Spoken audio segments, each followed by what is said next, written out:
Islamic calendar year کا سال 1444 مکمل ہوا اور یکم محرم الحرام سے ہجری سال 1445 کا آغاز ہوا۔ دعا ہے کہ اللہ پاک اس نئے اسلامی سال کو ہم سب کے لیے، پوری امت کے لیے، انسانیت کے لیے خیر و برکت کا، خیر و عافیت کا سبب بنائے۔ اور جو ہی نیا سال شروع ہوتا ہے محرم الحرام سے، تو جہاں ایک سال کی تکمیل اور نئے سال کا آغاز ہوتا ہے، وہاں پر کئی ایک اسلامی تاریخ کی خونی داستانیں ہیں، وہ بھی اس کے ساتھ ہی تازہ ہو جاتی ہیں۔ یکم محرم الحرام کو حضور نبی کریم علیہ السلام کے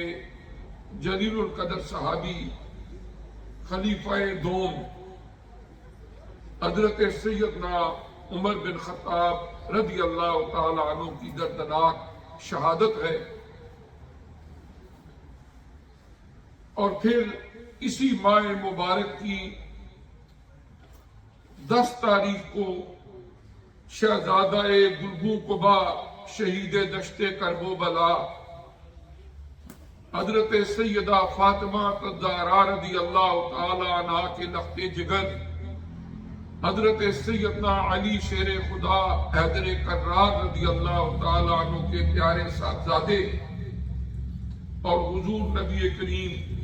علیہ السلام کے لاڈلے نواسے حضرت امام علی مقام سیدنا امام حسین رضی اللہ تعالی عنہ، آپ کے خانوادہ اور آپ کے احباب کی 72 تن کی ایک دردناک شہادت ہے۔ انشاءاللہ آج کے اس اویلیبل ٹائم میں ہماری کوشش ہوگی کہ ان موضوعات پر اصول برکت کے لیے اور اس امید کے ساتھ کہ اللہ پاک ان کے وسیلے سے ہماری مشکلیں آسان فرمائے، ہمیں دین اسلام پر استقامت عطا فرمائے، اور اللہ تبارک و تعالی ان کے درجات کو مزید بلندیاں عطا فرمائے۔ حضرت عمر بن خطاب رضی اللہ تعالیٰ عنہ، جن کا یکم محرم الحرام کو یوم شہادت ہے، جب نبی کریم علیہ السلام نے نبوت کا اعلان فرمایا تو بعثت کے 6 سال میں آپ ایمان لائے، اور حضور علیہ السلام نے اللہ کی بارگاہ میں ایک التجا کی تھی، اللہم اعز الاسلام بعمر بن الخطاب اور بعمر بن الحشام۔ ابو جہل کا نام تھا عمر بن حشام، کہ اے اللہ پاک حضرت عمر فاروق، عمر بن خطاب یا عمر بن حشام میں سے کسی کو توفیق دے کہ وہ ایمان لے آئے اور اس سے دین اسلام کو عزت ملے۔ اور حضور علیہ السلام کی یہ دعا قبول ہوئی، اور 6 بعثت کے اندر حضرت عمر بن خطاب رضی اللہ تعالی عنہ ایمان لائے۔ اس کے بعد اللہ تعالیٰ نے دین اسلام کو عزت دی، عظمت دی، اور پہلے جو لوگ خانہ کعبہ شریف میں سرعام عبادت نہیں کر سکتے تھے، اور حضرت عمر رضی اللہ تعالی عنہ کے ایمان لانے کے بعد وہ خانہ کعبہ شریف کے اندر جا کے ظاہراً عبادت کیا کرتے تھے، اور پھر حضور علیہ السلام نے جب وصال مبارک فرمایا تو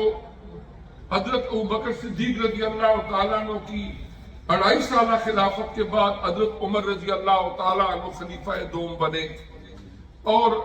سب سے زیادہ فتوحات آپ کے دور میں ہوئی، اور حضرت عمر بن خطاب رضی اللہ تعالیٰ عنہ قریباً 26 لاکھ مربع میل تک حکومت پہنچ چکی تھی مسلمانوں کی آپ کے دور خلافت میں، اور حضرت عمر بن خطاب رضی اللہ تعالیٰ عنہ حضور نبی کریم علیہ السلام نے بہت سارے ارشادات ان کی فضیلت کے اندر بھی بیان فرمائے، اور آپ نے فرمایا کہ میں اللہ کا آخری نبی ہوں، میرے بعد کوئی نبی نہیں آئے گا، لیکن اگر بالفرض میرے بعد کوئی نبی ہوتا تو وہ عمر ہوتا، لیکن میرے بعد کوئی نبی نہیں آئے گا۔ اور حضرت سیدہ حفصہ رضی اللہ تعالی عنہ جو حضور علیہ السلام کی زوجہ محترمہ ام المومنین ہے، وہ حضرت سیدنا فاروق اعظم رضی اللہ تعالی عنہ کی صاحبزادی تھی۔ تو اس طرح حضرت عمر رضی اللہ تعالی عنہ جن کی دین اسلام کے لیے بہت ساری خدمات ہیں، آپ ہی کے دور میں بیت المقدس بھی فتح ہوا تھا، ایران اور دیگر بہت سارے علاقے فتح ہوئے اور جہاں پر اسلام کا جھنڈا لہرایا، اور حضرت امام علی مقام سیدنا امام حسین رضی اللہ تعالی عنہ آپ کی شہادت وہ بھی ایک انتہائی تاریخ اسلام کا خونی اور دردناک واقعہ ہے جس کو ہر مسلمان ویسے بھی جانتا ہے، اور جب محرم الحرام کا مہینہ آتا ہے، وہ دن آتے ہیں، تو ان آل بیت اطہار کی اس محبت میں، اس عقیدت میں ان واقعات کو پڑھ کے سن کے دل خون کے آنسو ہوتا ہے۔ پہلے ہم کوشش کریں گے کہ آل بیت اطہار جنہیں حضور علیہ السلام کی قرابت کا شرف حاصل ہے، جن کی رگوں میں آقا علیہ السلام کا خون محو گردش ہے، ان کے فضائل جو اللہ نے قرآن میں بیان فرمائے، اس پر کچھ غور و خوض کریں۔ اللہ پاک نے سورہ الشورى اس کی آیت نمبر 23 میں فرمایا کہ اے پیارے نبی صلی اللہ علیہ وآلہ وسلم، آپ یہ اعلان فرما دیجئے قُلْ لَا أَسْأَلُكُمْ عَلَيْهِ أَجْرًا إِلَّا الْمَوَدَّةَ فِي الْقُرْبَى، کہ اے میری امت، اے اہل ایمان، میں نے اپنی زندگی میں اللہ کا پیغام دین اسلام آپ تک پہنچانے میں جتنی کوشش کی، جتنی کاوش کی، جتنی تکلیفیں برداشت کی، اس رستے کے اندر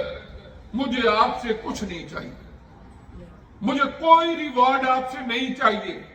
کہ اس کے بدلے میں تم مجھے کچھ دو، اللہ کی رضا کے لیے میں نے کیا ہے، اس کا اجر اللہ مجھے دے گا۔ لیکن قرآن کیا فرما رہا ہے سورہ شورى میں؟ إِلَّا الْمَوَدَّةَ فِي الْقُرْبَى، لیکن میں تم سے اپنے قرابت داروں کی محبت مانگتا ہوں۔ ایک بات یاد رکھنا کہ میرے جو آل بیت ہیں ان سے محبت کرتے رہنا، ان سے عقیدت رکھنا،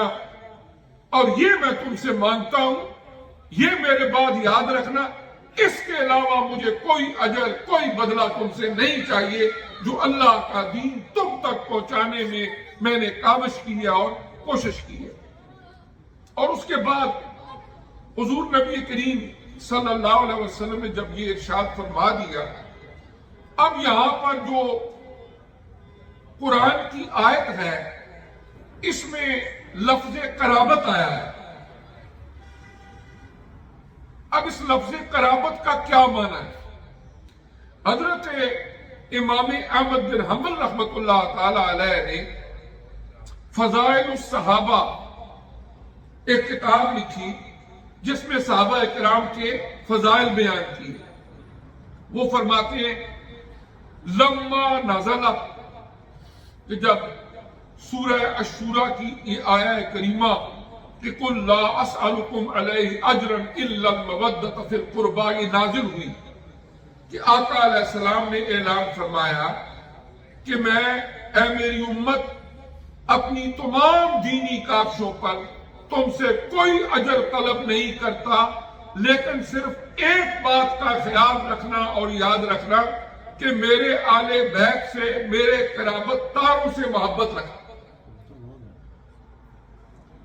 تو جب یہ آیت نازل ہوئی تو صحابہ کرام نے عرض کیا بارگاہ نبوت میں، قالو، صحابہ کرام نے عرض کیا یا رسول اللہ، کہ اے اللہ تعالیٰ کے پیارے رسول،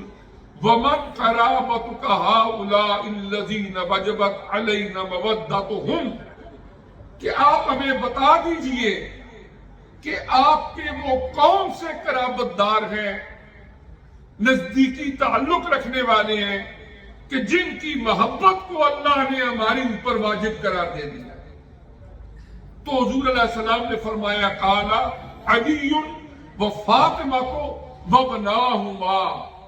کہ یہ میرے وہ قرابت دار ہیں کہ حضرت سیدنا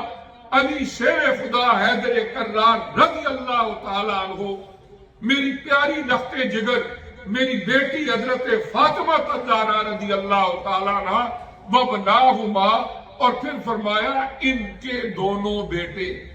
حضرت امام حسن مجتبی اور حضرت امام حسین رضی اللہ تعالی عنہما۔ تو آپ نے اس کی وضاحت کر دی تاکہ کسی طرح کی کوئی کنفیوژن نہ رہے۔ پھر اس کے بعد امام ابن حاتم الرازی نے اپنی تفسیر میں یہی فرمایا،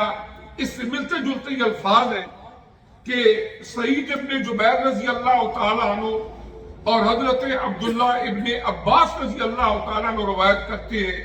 کہ جب یہ آیت کریمہ قرآن کی نازل ہوئی سورہ الشورى کی، جس میں اللہ نے ارشاد فرمایا آقا علیہ السلام کو کہ آپ اعلان فرما دیں کہ میں آپ سے کوئی مطالبہ نہیں کرتا اپنی ساری دینی کاوشوں کا الا المودۃ فی القربى، لیکن ایک میرا مطالبہ ضرور ہے کہ میرے آل بیت سے، میرے قرابت داروں سے محبت کرتے رہنا۔ تو صحابہ کرام نے سمجھنے کے لیے، مزید تفصیل کے لیے سوال کیا کہ یا رسول اللہ صلی اللہ علیہ وسلم، امت کے لیے جن قرابت داروں کی محبت کو فرض قرار دیا گیا ہے، یا رسول اللہ من قرابتک ہؤلاء الذین وجبت مودتہم، کہ یا رسول اللہ صلی اللہ علیہ وسلم آپ بتا دیجئے ہمیں کہ وہ کون ہے کہ جن کی محبت ہمارے اوپر واجب ہے۔ تو آقا علیہ السلام نے فرمایا علی و فاطمہ و ولداہما، کہ حضرت علی شیر خدا رضی اللہ تعالیٰ عنہ، حضرت فاطمہ الزہرا رضی اللہ تعالیٰ عنہ، اور ان کے دونوں صاحبزادے حضرت امام حسن مجتبی اور حضرت امام حسین رضی اللہ تعالیٰ عنہ۔ تو اس طرح اور بھی کئی ایک روایات ہیں کہ جن کے اندر نبی کریم صلی اللہ علیہ وآلہ وسلم نے اس کی وضاحت فرمائی۔ شہادت بذات خود اسلام میں ایک بہت بڑا درجہ ہے جس کو اللہ نے قرآن میں بیان فرمایا، یعنی قرآن کی سورہ البقرہ کے اندر ارشاد فرمایا گیا کہ وَلَا تَقُولُوا لِمَن يُقْتَلُ فِي سَبِيلِ اللَّهِ أَمْوَاتٌ بَلْ أَحْيَاءٌ وَلَٰكِن لَّا تَشْعُرُونَ، کہ اللہ کے وہ بندے جو اللہ تعالیٰ کے دین کی بقا اور سربلندی کے لیے اپنی عزیز جانوں کے نذرانے پیش کر دیتے ہیں، شہادت کا مقام پاتے ہیں، فرمایا اپنی زبانوں سے انہیں مت کہو کہ وہ مر گئے، انہیں مت کہو کہ وہ مر گئے، بلکہ وہ زندہ ہیں۔ ہاں البتہ تم یہ شعور نہیں رکھتے کہ ان کی زندگیوں کو صحیح معنوں کے اندر سمجھ سکیں اپنی عقل کی بنیاد پر، البتہ وہ زندہ ہیں۔ دو چیزیں ہوتی ہیں، ایک ہوتا ہے کسی نظریے کا، کسی آئیڈیا کا زبان سے اظہار کرنا، اس کو قول کہا جاتا ہے۔ اس آیت کریمہ میں فرمایا کہ آپ نے اپنی زبانوں سے یہ نہیں کہنا کہ وہ مر گئے، بلکہ وہ کیا ہے،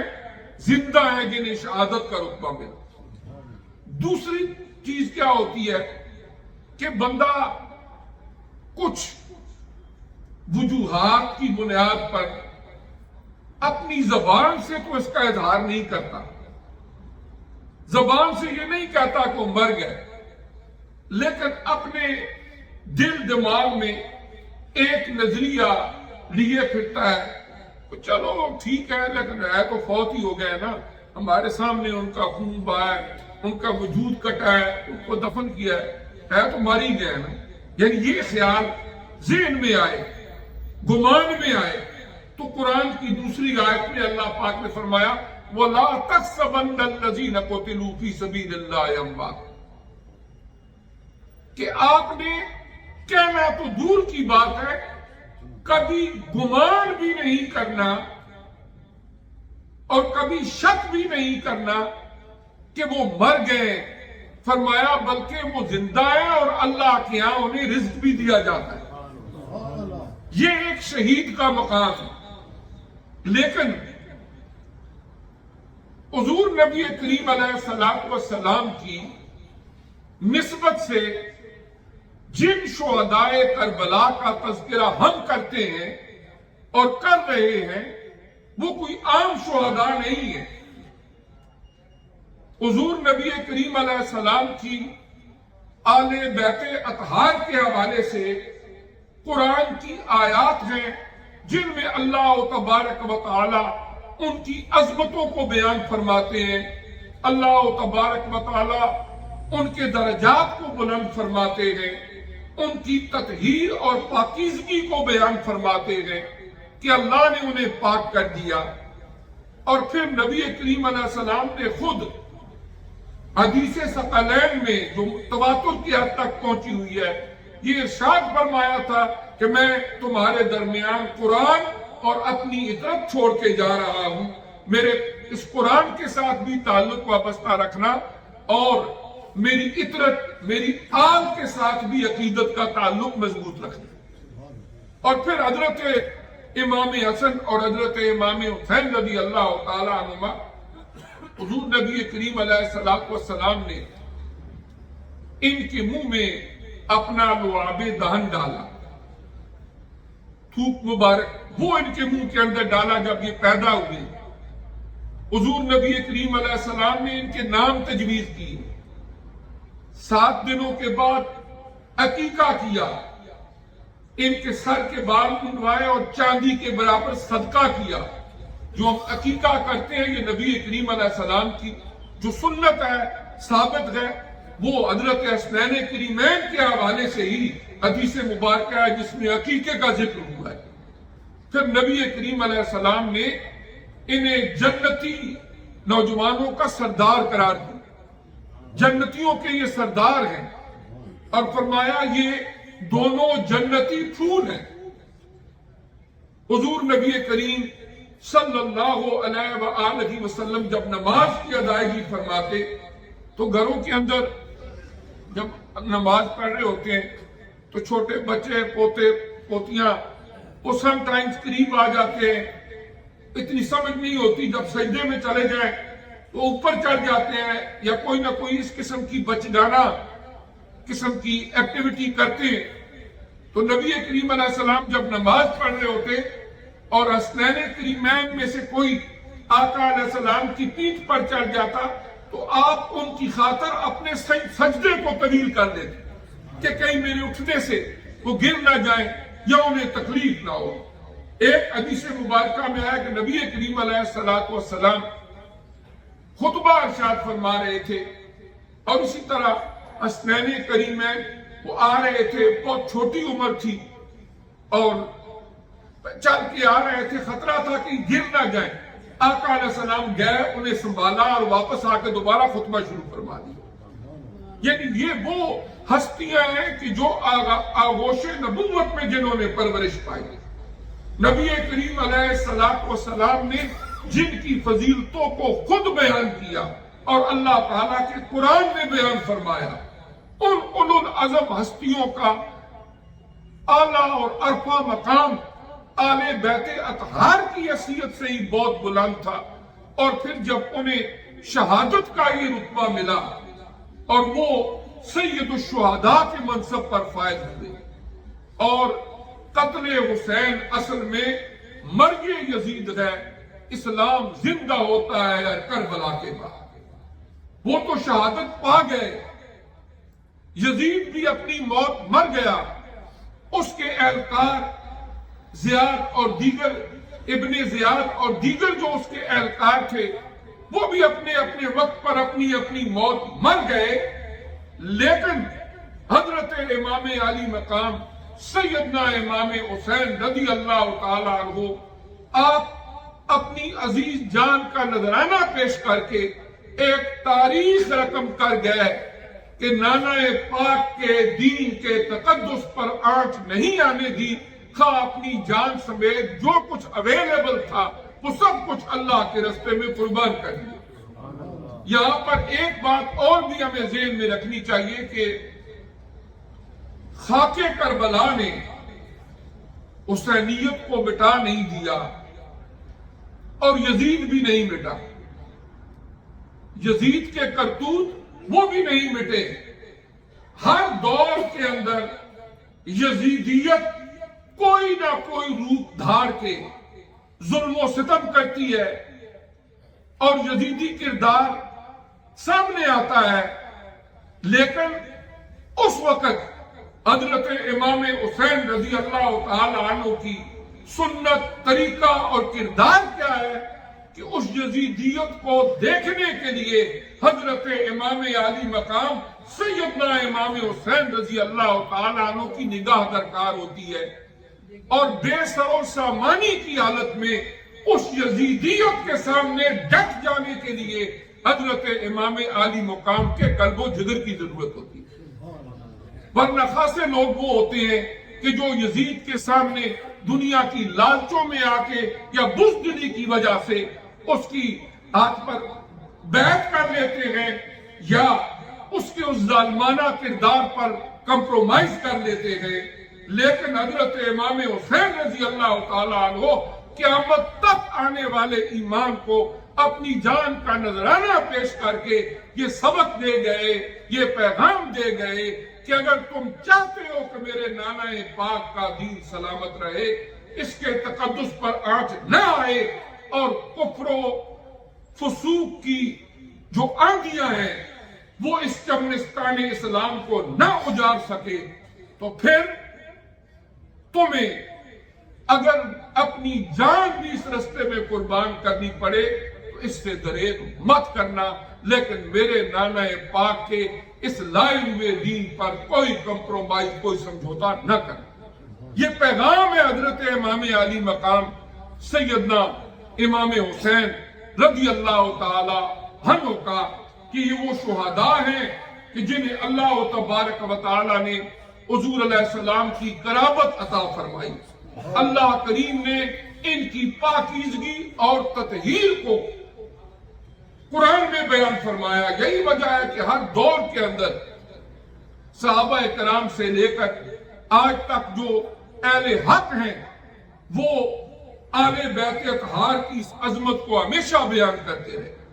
حضرت امام شافعی رحمت اللہ علیہ ایک بہت بڑے بزرگ امام گزرے، ان کا ایک ربائی ہے، وہ فرماتے ہیں یا آل بیت رسول اللہ، یا آل بیت رسول اللہ حبکم فرض من اللہ فی القرآن انزلہ، کہ اے میرے پیارے نبی صلی اللہ علیہ وآلہ وسلم کے آل بیت، تمہاری محبت کو اللہ نے قرآن میں ہمارے اوپر فرض کر دیا ہے۔ جو آیہ کریمہ ابھی تلاوت کی ہے جس میں اللہ تبارک و تعالیٰ نے حضور نبی کریم علیہ السلام کو مخاطب کر کے فرمایا سورہ شورى کی کہ قُلْ لَا أَسْأَلُكُمْ عَلَيْهِ أَجْرًا إِلَّا الْمَوَدَّةَ فِي الْقُرْبَى، اسی آیہ کریمہ کی طرف جو ہے اس شعر کے اندر حضرت امام شافعی رحمت اللہ علیہ اشارہ فرما رہے ہیں کہ یا اہل بیت رسول اللہ حبکم فرض من اللہ فی القرآن انزلہ، کہ اے اہل بیت اطہار تمہاری محبت کو اللہ نے قرآن میں ہماری اوپر فرض قرار دے دیا گیا ہے کہ آقا علیہ السلام کو فرما دیا کہ اے پیارے نبی اعلان فرما دے، قل آپ یہ سر منبر اعلان فرما دے کہ مجھے کچھ نہیں چاہیے، جو بھی دینی کوششیں کاشیں کی اس دین کو تمہارے تک پہنچانے میں جو تکلیفیں اذیتیں برداشت کی، مجھے کوئی ریوارڈ کوئی بدلہ تم سے نہیں چاہیے الا المودۃ فی القربى، لیکن ایک بات کا خیال رکھنا کہ میرے آل بیت سے عقیدت و محبت کا تعلق رکھنا۔ اور پھر وہ فرماتے ہیں کفاکم من عظیم القدر انکم من لم یصلی علیکم لا صلاۃ لہ۔